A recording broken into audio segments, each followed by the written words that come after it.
Hello my dear students, how are you all? Hope you all are fine and doing very good at home. So today we are going to do a short topic of chemical kinetics. Chemical kinetics से कुछ topic complete करेंगे. Convert तो क्या करेंगे, organic कराते convert ही याद रहता है. तो हम लोग केमिकल काइनेटिक्स का आज जो टॉपिक पढ़ेंगे क्लास 12 के मेरे जो स्टूडेंट्स हैं जो देख रहे हैं मुझे, वो फटाफट तो पहले लाइक कर दो, शेयर कर दो वीडियो और पढ़ने बैठ जाओ. पढ़ने में आज हम लोग पढ़ेंगे मॉलिक्यूलरिटी. मॉलिक्यूलरिटी क्या होता है? तो देखो बच्चे, मॉलिक्यूलरिटी क्या होता है? मॉलिक्यूलरिटी होती है number of reacting species. Number of reacting species, जितनी स्पीसीज रिएक्ट कर रही है. स्पीसीज, रिएक्टिंग स्पीसीज क्या हो सकती है? It can be atoms, it can be ions, it can be molecules. तो जितनी रिएक्टिंग स्पीसीज रिएक्ट कर रही है उसी चीज को हम बोलते हैं molecularity. It can be your atom, it can be your ions, it can be your what, molecules. अब मॉलिक्यूलरिटी क्या हो सकती है? 1 हो सकती है, 2 हो सकती है, 3 हो सकती है. क्यों? क्योंकि रिएक्टिंग स्पीसीज 1 हो सकती है, 2 हो सकती है, 3 हो सकती है. तो हम जैसे मान लो मॉलिक्यूलरिटी, सबसे पहले क्या होता क्या है मॉलिक्यूलरिटी? जितनी स्पीसीज रिएक्ट कर रही है. एग्जांपल देती हूँ, ए से बी बना रहा है तो यहाँ पे कितनी मॉलिक्यूल्स रिएक्ट कर रही है? 1. तो इसकी मॉलिक्यूलरिटी होती है 1. इसमें एक ही मॉलिक्यूल रिएक्ट कर रहा है, एक ही स्पीसीज रिएक्ट कर रहा है, तो इसकी मॉलिक्यूलरिटी 1. इसको हम लोग बोलते हैं यूनिमॉलिक्यूलर. यूनिमॉलिक्यूलर. तो मॉलिक्यूलरिटी के डिवीजन में हम लोग क्या कर सकते हैं? यूनिमॉलिक्यूलर हो सकता है, बाइमॉलिक्यूलर हो सकता है, ट्राइमॉलिक्यूलर हो सकता है. Unimolecular, bimolecular and trimolecular. Okay. Unimolecular का मतलब मॉलिक्यूलरिटी 1, एम लिख रही हूँ. Bimolecular molecularity 2, trimolecular molecularity 3. ठीक है, जिसमें एक रिएक्टिंग स्पीसीज है, इसमें 2 रिएक्टिंग स्पीसीज है टोटल मिला के. ठीक है, और इसमें टोटल 3 रिएक्टिंग स्पीसीज. इसके अलावा मॉलिक्यूलरिटी में एक बहुत इंपॉर्टेंट सी बात जानिए कि मॉलिक्यूलरिटी जो है, ये फर्स्ट पॉइंट, ये सेकंड पॉइंट, नोट्स आपको डिस्क्रिप्शन बॉक्स में मिल जाएगा. और नोट्स की टेंशन मत करो, बुक्स में भी सब जगह ये सारे पॉइंट्स लिखी हुई है. मैं समझा रही हूँ आपको कि ये क्या होता है, इसके कितने टाइप्स हैं और ये मॉलिक्यूलरिटी किसके लिए एप्लीकेबल है. ये एप्लीकेबल है, applicable only for elementary step. सिर्फ एलिमेंट्री स्टेप के लिए एप्लीकेबल है. एलिमेंट्री स्टेप का मतलब होता है जो सिंगल स्टेप में कंप्लीट हो जाता है, जो एक ही स्टेप में कंप्लीट हो जाता है. सिंगल स्टेप, एक स्टेप में जो कंप्लीट हो जाए उसको हम लोग बोलते हैं एलिमेंट्री स्टेप. तो मॉलिक्यूलरिटी 2, 3, 4 स्टेप्स लिख दिए और बोले इसका मॉलिक्यूलरिटी क्या है. तो वैसा नहीं. एक स्टेप उसकी मॉलिक्यूलरिटी, सेकेंड स्टेप उसकी सॉरी मॉलिक्यूलरिटी क्या है, थर्ड स्टेप उसकी मॉलिक्यूलरिटी क्या है. तो मॉलिक्यूलरिटी किसके लिए एप्लीकेबल है? Elementary and not for complex reaction. Complex reaction के लिए एप्लीकेबल नहीं है. जो एक से अधिक स्टेप में, एक से ज्यादा स्टेप में होते हैं उनके लिए मॉलिक्यूलरिटी एप्लीकेबल नहीं है. ओके. अब नेक्स्ट देखते हैं मॉलिक्यूलरिटी के बारे में. फोर्थ, कि ये थ्योरेटिकल कॉन्सेप्ट है. It is a theoretical based concept. Theoretical based concept, based quantity. जैसे ऑर्डर अपना एक्सपेरिमेंटल बेस्ड क्वांटिटी, ये हमारी थ्योरेटिकल बेस्ड क्वांटिटी है. और मॉलिक्यूलरिटी क्या नहीं हो सकता? मॉलिक्यूलरिटी जो अपना है ना, वो कभी भी 0 नहीं हो सकता. ऐसा कभी हो सकता है क्या 0 मॉलिक्यूल पार्टिसिपेट कर रहे हैं? कभी नहीं हो सकता बच्चा. तो मॉलिक्यूलरिटी कभी 0 नहीं हो सकती, कभी नेगेटिव नहीं हो सकती. Molecularity can not be negative, molecularity can not be fractional. तो ये तीनों चीजें ऑर्डर में होती है. ऑर्डर 0 भी होता है, ऑर्डर नेगेटिव भी होता है, ऑर्डर फ्रैक्शनल भी होता है. लेकिन मॉलिक्यूलरिटी 0 भी नहीं होता है, मॉलिक्यूलरिटी नेगेटिव भी नहीं होती, मॉलिक्यूलरिटी फ्रैक्शनल भी नहीं होती है. तो इतने पॉइंट्स आपको मॉलिक्यूलरिटी के बारे में याद रखनी है. क्या होता है, कितने टाइप्स है, किसके लिए एप्लीकेबल है, थ्योरेटिकल बेस्ड कॉन्सेप्ट है और ये नहीं हो सकता है. अब हम लोग चलेंगे इंटीग्रेटेड बेस्ड कॉन्सेप्ट. इसमें जाएंगे इंटीग्रेटेड बेस्ड आंसर में मैं इरेज कर रही हूँ डस्टर। अब हम लोग आ जाते हैं कुछ इंटीग्रेटेड रेट इक्वेशन करेंगे आज। क्या करेंगे? इंटीग्रेट करेंगे आज हम इंटीग्रेशन। बच्चों का तो मैथ्स में क्लास 12 का सबसे बड़ा इंटीग्रेशन ही चैप्टर है। पसंद है इंटीग्रेशन आपको? किसको किसको पसंद है देखिए कमेंट बताइए। तो आज करेंगे इंटीग्रेटेड रेट इक्वेशन या rate law. Zero integrated rate equation अपने जीरो ऑर्डर का करेंगे और फर्स्ट ऑर्डर का करेंगे, यही दो हमारे सिलेबस में है। ये कुछ डिराइवेशन जो है वो हमारे सीबीएसई बोर्ड में भी आते हैं। सीबीएसई बोर्ड में 2 मार्क्स में ये चीज रहता है कि derive integrated rate equation for zero order, for first order, कुछ भी आ सकता है। तो हम लोग स्टार्ट करते हैं आज जीरो ऑर्डर के साथ। Zero order integrated rate equation, zero order. तो देखो कैसे जीरो ऑर्डर रेट इंटीग्रेट करते हैं। लेट अस कंसीडर, पहले जीरो ऑर्डर रिएक्शन कंसीडर कर लो। Let us consider a zero order reaction. Let us consider a zero order reaction. एक reaction consider करो जो कि जीरो ऑर्डर हो, यानी ए से बी जा रहा है। ये रिएक्शन हम मान लेते हैं कि ये मेरा जीरो ऑर्डर है, ठीक है। तो इसका अब हम लोग क्या लिखेंगे? रेट इक्वेशन लिखेंगे। इसका रेट इक्वेशन, इसका रेट इक्वेशन क्या होगा? इसका हम लोग को रेट इक्वेशन मैंने 2 सिखाया है। एक तो डिफरेंशियल मेथड सिखाया है, दूसरा एक्सपेरिमेंटल बेस्ड रेट इक्वेशन सिखाया है, ठीक है।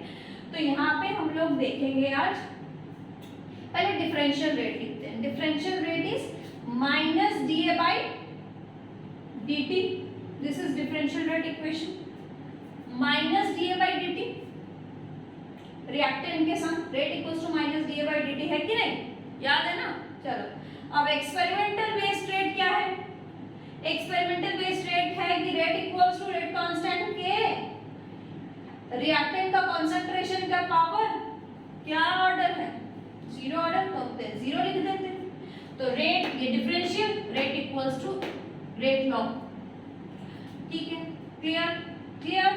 कोई doubt? a to the power 0 क्यों हुआ? क्योंकि जीरो ऑर्डर है। k क्या है? Rate constant. ये क्या है? डिफरेंशियल रेट रिएक्टेंट के बेसिस। तो अब इन दोनों को हम नीचे स्टेप में उतार देते हैं। Minus dA by dt।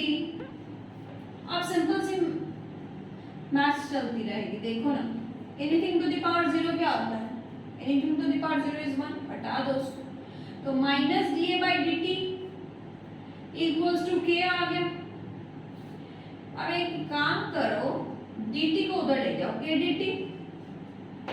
अब कर दो इंटीग्रेशन, इंटीग्रेटिंग बोथ साइड्स। दिख रही है ना फ्रेम में? इंटीग्रेटिंग बोथ साइड्स, दोनों साइड इंटीग्रेट कर दें। दोनों साइड इंटीग्रेट करने से माइनस बाहर लिखो, dA का इंटीग्रेट करो और उधर k बाहर रख के कांस्टेंट dt का इंटीग्रेट। अगर इंटीग्रेशन अभी तक आप लोगों ने नहीं किया है तो मैं तुम लोग को बता देती हूँ, और अगर तुमने कर दिया है तो सबसे बढ़िया बात है। इसका आंसर क्या आएगा? माइनस का माइनस रहेगा, dx का इंटीग्रेशन x होता है, तो dA का इंटीग्रेशन a, k, dx का x होता है तो dt क्या क्या होगा? t plus integration constant i। देखो इंटीग्रेशन समझ आया? dA का इंटीग्रेशन मैंने a लिखा है, dt का इंटीग्रेशन t, प्लस एक कांस्टेंट आता है integration constant i, where i is integration constant. ये है इंटीग्रेशन कांस्टेंट। अब नेक्स्ट स्टेप इज इंपॉर्टेंट। यहाँ तक बहुत जन बच्चे कर लेते हैं, फिर सोचते हैं कि क्या होगा। तो डिराइवेशन का देखो हर एक पीढ़ी है, स्टेप्स है। जहां तक बच्चों को याद रहता है उसके बाद फिर याद लाने की कोशिश करते हैं। तो यहाँ पे नेक्स्ट स्टेप जो है, हम क्या करेंगे? टाइम 0 पे, व्हेन टाइम इक्वल्स टू 0, जब टाइम स्टार्ट ही नहीं हुआ इस रिएक्शन के लिए, जब टाइम स्टार्ट ही नहीं हुआ तो कंसंट्रेशन ऑफ A कितना होगा? जब ये मैंने रिएक्शन को स्टार्ट ही नहीं किया तो रिएक्टेंट का कंसंट्रेशन क्या होगा? Initial concentration A not is initial concentration, initial concentration. जब रिएक्शन स्टार्ट ही नहीं हुआ, दिखाई दे रहा है? जब रिएक्शन स्टार्ट ही नहीं हुआ तो A का कंसंट्रेशन कितना है? A not. पुट कर दो इसको, T को 0 पुट कर दो, A की जगह A नॉट पुट कर दो। दो तो ये इक्वेशन क्या बन जाएगा, इसको 1 कर देते हैं, इसको 2 कर देते हैं, 2 को 1 में पुट कर दो, 2 in 1, आइसक्रीम नहीं 2 in 1, 2 में पुट करना है 2 को 1 में, तो क्या आएगा minus A naught equals to I की वैल्यू आ गई 3 बना देते हैं इक्वेशन। अब 3 in 1 कर देते हैं, आई की वैल्यू 1 में पुट कर दो, 3 in 1, पुटिंग 3 in 1, तो 1 में पुट करेंगे तो आएगा minus A equals to K T minus A naught, A naught को इधर ले आओ तो A naught minus A equals to K T, K क्या होगा A naught minus A by T equals to K, box डाल दो, लिख लो, इक्वेशन दे दो 4 और लिख दो this is the equation for integrated rate equation for zero order reaction. This equation 4 is integrated rate equation for zero order reaction, zero order reaction के लिए integrated rate equation. देखो क्लियर है कि नहीं, है ना क्लियर?